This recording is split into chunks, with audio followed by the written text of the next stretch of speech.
যুদ্ধবিরতি চুক্তির আলাপ আলোচনার মধ্যে গাজার জাবালিয়া, দেইর আল বালা, রাফা এবং খান ইউনিসে নির্বিচারে হামলা চালিয়ে যাচ্ছে ইসরায়েলি বাহিনী।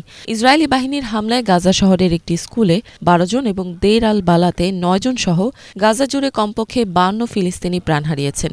এরই মধ্যে জাবালিয়ায় বহু মানুষের হতাহতের খবর পাওয়া গেছে। খান ইউনিসে ইসরায়েলি বাহিনীর হামলায় সুড়ঙ্গে গ্যাস ছড়িয়ে কয়েকজন ইসরায়েলি জিম্মি মারা গেছে। মঙ্গলবার সেখান থেকে ৬ ইসরায়েলি জিম্মির মরদেহ উদ্ধার করা হয়। মধ্যরাতে লেবাননের পূর্বাঞ্চলে ইসরায়েলি বাহিনীর হামলায় কমপক্ষে ১ জন মারা গেছেন বলে জানিয়েছে লেবাননের স্বাস্থ্য মন্ত্রণালয়। হামলায় নারী এবং ৮ শিশুসহ অন্তত ২০ জন আহত হয়েছেন। প্রতিউত্তরে উত্তর ইসরায়েলে আর্টিলারি হামলা চালায় লেবাননের সশস্ত্র বাহিনী। ২৫ বছর পর গাজায় আবারও পোলিও মহামারীর দেখা দিয়েছে। ১০ বছর বয়সী প্রায় ৬,৪০,০০০ শিশুকে পোলিও টিকা দিতে অবিলম্বে গাজায় যুদ্ধবিরতির আহ্বান জানিয়েছে গাজার চিকিৎসক এবং মানবিক সংস্থাগুলো।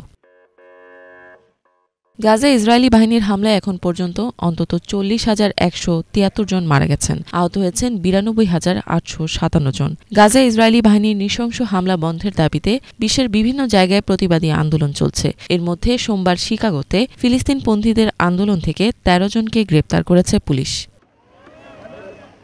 ইফা জাহান, বাংলাভিশন।